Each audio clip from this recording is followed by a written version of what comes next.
This is a quote that's a favorite of mine. It's a wonderful photograph by Sissy Brimberg, another one of our colleagues from National Geographic, of the caves of Lascaux. And to me, this is the opportunity that we have to working with creative people that are in my profession as visual communicators. We've expanded the language of visuals, taking advantage of the technological revolution that's occurred in the last quarter century.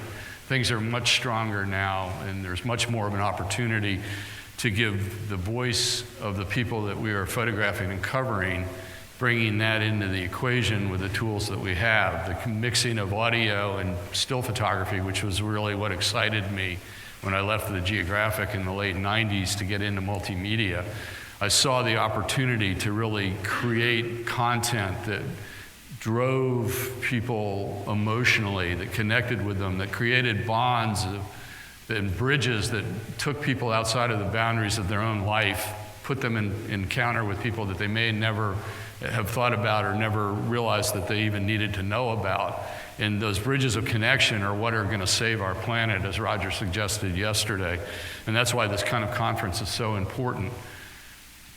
The problem that I see, though, is a lot of times the editorial requirements that are offered as the basis for assignment are done so in a way that really literalizes the approach that people are taking, and it limits it in ways that I think are unfortunate. And that's really what I want to talk about. I think that using multimedia effectively is a magnificent opportunity to convey messaging that really connects with people emotionally. And I think that if you want to have impact in this world, as many of you know from your work with nonprofits, you need to have a message that resonates. You can't just be about the process of what you're trying to do as an organization, but you really need to have a message about how people's lives are being altered and changed and affected positively by the work that you're doing. And too often I see parameters where people are seeking to promote the cause or the work that they're doing in a way where it's very mechanical and it's very rote and it's very about the steps in the process. And that just isn't going to be as effective as telling the human story of lives and of moments observed. The thing that I like to talk about is the idea that behind every great still photograph or every really good multimedia story or video story, you are connecting the specifics of that situation with a universal underlying human truth about the world that we live in. And if you could connect the specific and the universal and make those both part of the packaging and the way that you're thinking and framing your story, then I think you have a real chance at succeeding in capturing people's attention and really motivating them to act in ways that were described yesterday. So the question we have really is this one at the end of the day. Where are you today? Where do you want to go with your work? And how are you going to get there? And I think behind every story, every situation, everything that I've ever thought about journalistically, there are always kind of key questions that drive the process. There is a question begging to be addressed in the dynamic of the narrative that you're seeking to produce. Where you want to go with a story from the standpoint of what is the emotional impact that I want to have on the audience. That's the starting place for the planning, not the end point result of working through the process of getting there. So I talk a lot in storytelling workshops that I do, or conversations that I have when I was doing private coaching of photographic photographers or video storytellers. I talk about the idea of reverse engineering a story as the way to plan a coverage. Start with the outcome that you want to have happen and then work backwards to get to the place where you can figure out the steps that you need to take to get to that final message. And I hope that makes some sense. It's early in the morning, and I know that's a little bit woo-woo, but I really think it's true. The problem if you do it the other way and you just think about your story, and say, okay, I've got these specifics I want to cover, here's the assignment, here's the resources, go out and execute it. The problem with doing it that way is you lose sight of the end goal that you really have for the story, and you lose sight of the idea of where the impact is going to be for the audience at the end of the day. But if you start with that as your basic raison d'etre, your North Star, your pole star for the story, then I think you have a much better chance of arriving at that destination or somewhere close to it. So I want to use this slide to talk a lot about process. This is from Dr. George Manning, a professor at the University of Northern Kentucky. I first came across it about, almost 20 years ago maybe. I don't know, I'm maybe off a little bit on the time, but it's a ways back in my career. It was in my early days at the Post. And when I read the book and saw this chart, which I've kind of, his graphic representation was a little bit different than this, but I definitely want to give him credit for every part of it. It occurred to me that this is the perfect distillation of the editorial process that I think should drive us. And if you look at this, if you look at the top row and you think about it as a metaphor of bricks building a wall, and please have a go at this. That's why I'm going to leave it up for a second. If you look at that, you see that if you remove any of the bricks in the sequence, you get a negative result as a process, and you get an incompleteness and kind of a failing of the process of developing a really strong editorial story. So what I've always thought about is taking the top row and really trying to look at the process and look at the set of relationships that I have with my creative team in terms of making sure that it kind of flows like that. Because I think if you do that, then you kind of have the possibility of creating a story that actually brings about the change that is ultimately what we're seeking for our communication. Recognizing and respecting the motives of those of you who are in the room who are working for different organizations that are trying to bring positive change in the world, the obvious thing that you're wanting to do is motivate people to have enough concern and awareness and information about about our life situation as a global community that we can affect the changes that we really want to see in the world and be that change in the world ourselves with our own actions. Okay, so that to me is about making change, right? So the first thing that you have to do, as I say, is have the vision to see the sort of the end game of why your story matters, how it fits into that overall equation of trying to bring about positive change. So the next thing you need to do is identify the skill sets that are required to make that messaging work. And generally, that's going to be forming a collaborative team around that particular project or assignment. And it's really important, and this is really, Natalie spoke to it actually in her introduction. The truth of my job at the time at National Geographic, and this has been always true of my managerial efforts at any of the career stops that I've made, is to really build a deep personal relationship with people I want to create with so that they understand, and I understand them, and they understand my expectations as an editor. And that was the secret sauce that has made my life work. I invested in getting to know people on a deep level so that I could really understand their skills as they were presenting them to the world and understand how I could utilize those skills to make a difference. And what really pains me and hurts me to my core is when I see editorial processes that are being driven by people who aren't willing to spend the time to make that kind of investment, and they don't see building a relationship as an important part of the creative process in that way. I think it's essential. I think it's everything.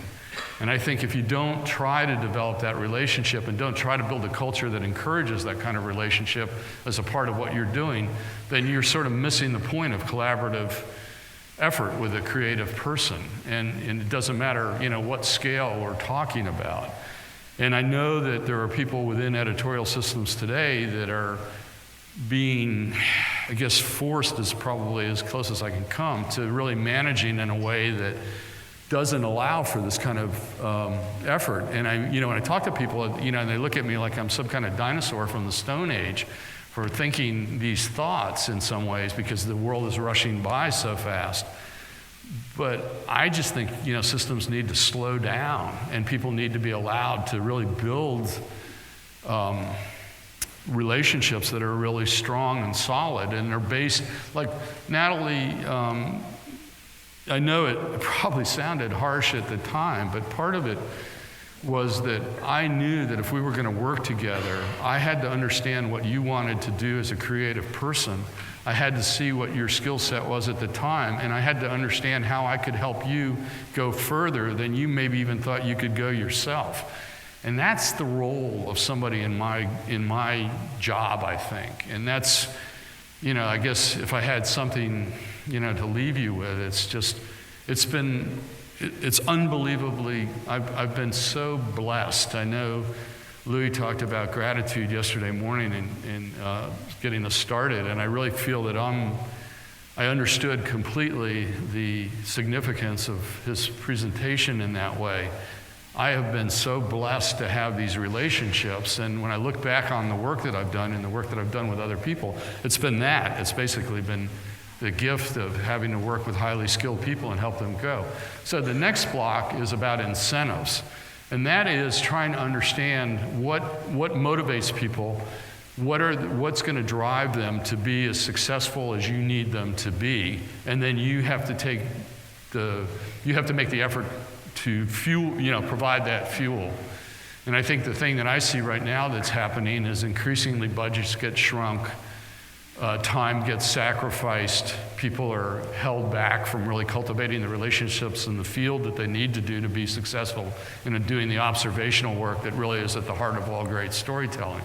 And there's no shortcut for this.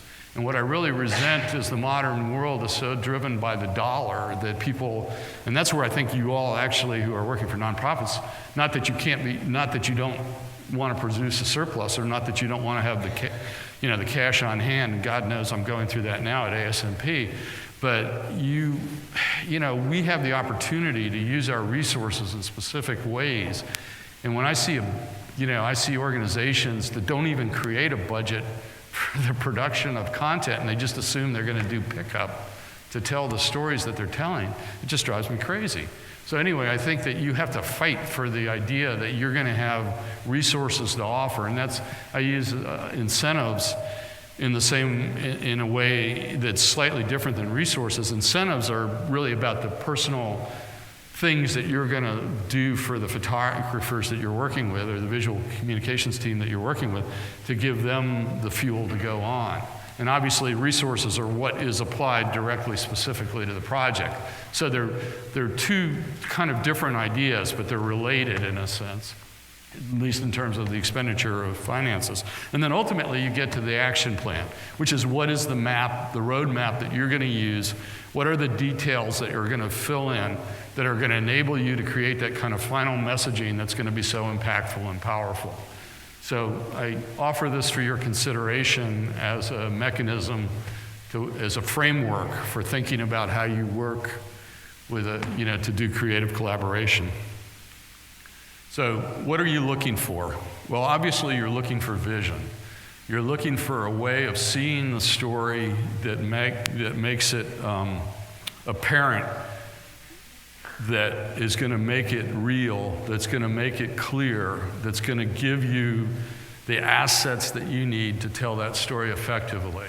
And I use vision in the largest sense of the word, so it's not specifically being applied to photography, but it's about everything that would go into telling a visually driven story. And I think the thing that I want to pause just for a second and say is the reason I think we're at the front end of a linguistic renaissance for oral and visual storytelling that's going to allow us to use those mechanisms to convey information in a way that's even more or as powerful as the dominance of text that's really occurred for the last 500 years. And I'm not denigrating text at all. It's an essential part of the storytelling package that I think we have the opportunity to create.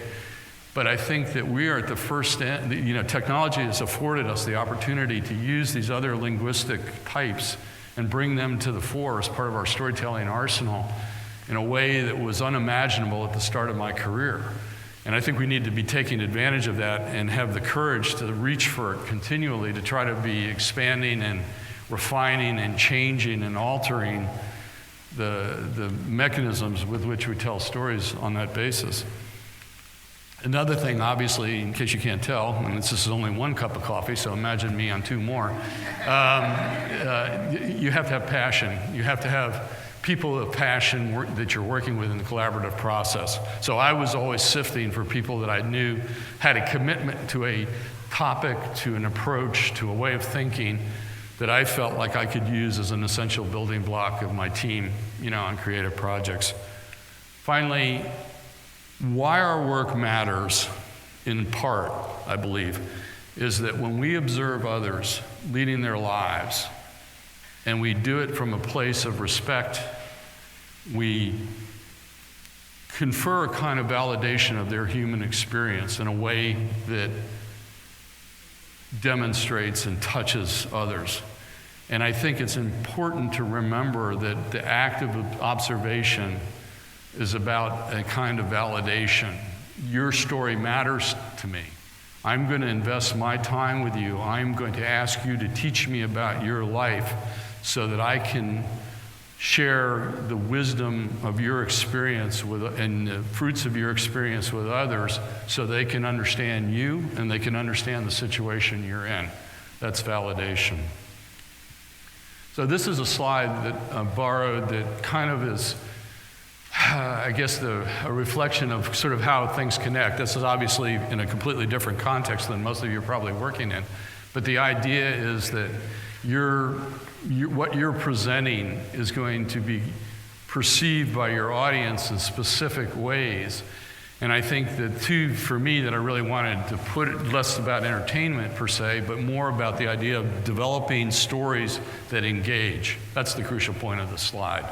And I think you have to take your projects, take your assignments, take your possibilities and filter them through the maw of what can you produce that engages the audience and gives them a sense of why engaging with this material is going to matter for them. So finally, this is the acronym, another acronym that I've borrowed from a Buddhist monk whose life and work I really respect, Gil Fronsdale, who's a Buddhist monk in a monastery down in California in Redwood City. And basically, these are the gifts, I suppose, that I think flow from the creative process when it's done right. You have the freedom to choose how you're going to apply your talents. And I always encourage people never to be limited by the frameworks that you initially encounter within an organization, but rather think about what is it that you want to do with your gift of your creative skills and how can you apply that. Obviously, I've had the gift of working with a lot of great talent over the course of my career. And the thing that has always struck me is that most of the talent that I work with, ultimately, they were real people, and they were willing to be real with the people that they were working with. And having that kind of power of authenticity and baking that into the process is crucial. And then there's the idea of intentionality, which is obviously all about working to a purpose, working with a purpose.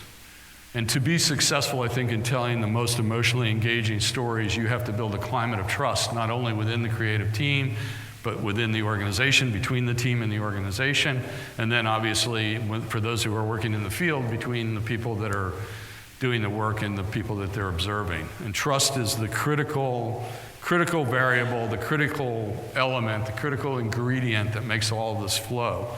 And then finally, there's the idea of hospitality, which is that basically if you are authentic, you work with a purpose, you choose the things wisely that you want to work on, and you trust the world will give you the answers and experiences that you really need to document, and you express hospitality and gratitude as part of the process, I think it all kind of comes together and you wind up in a really good place.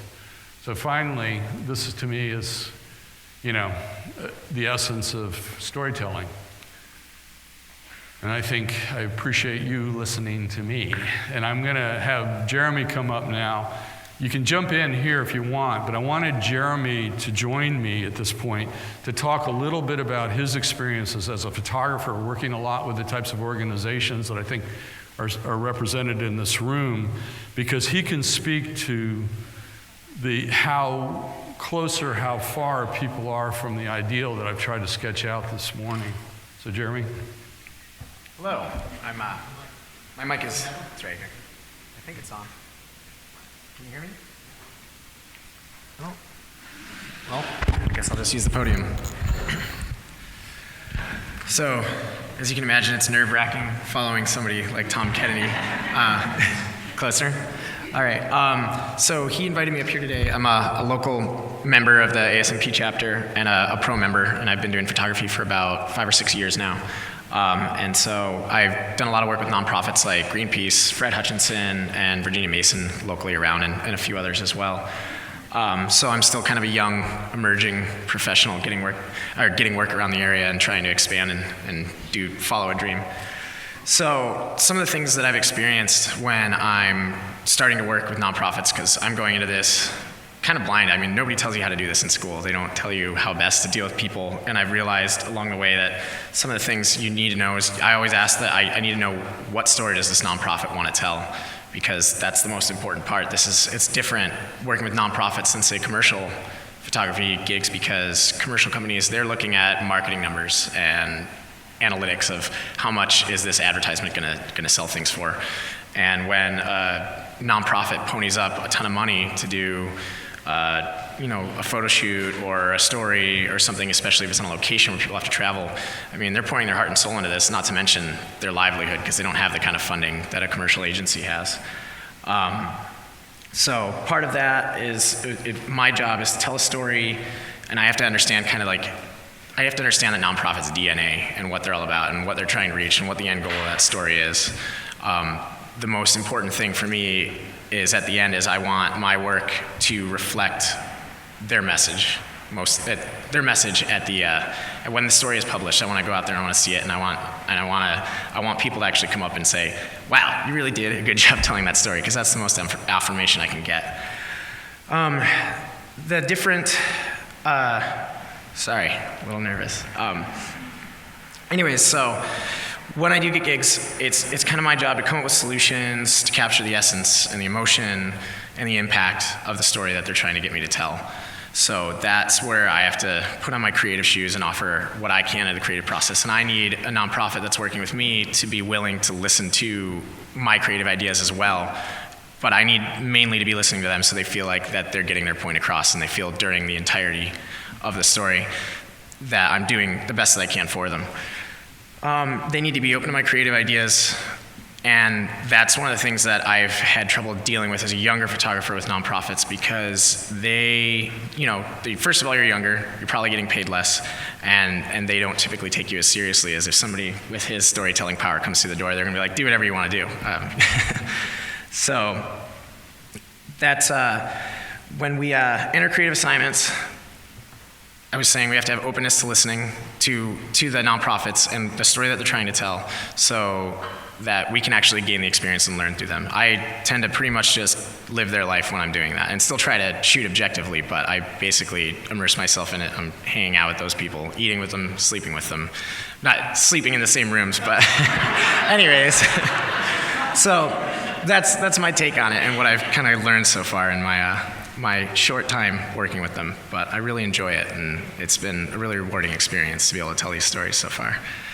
Thank you, guys.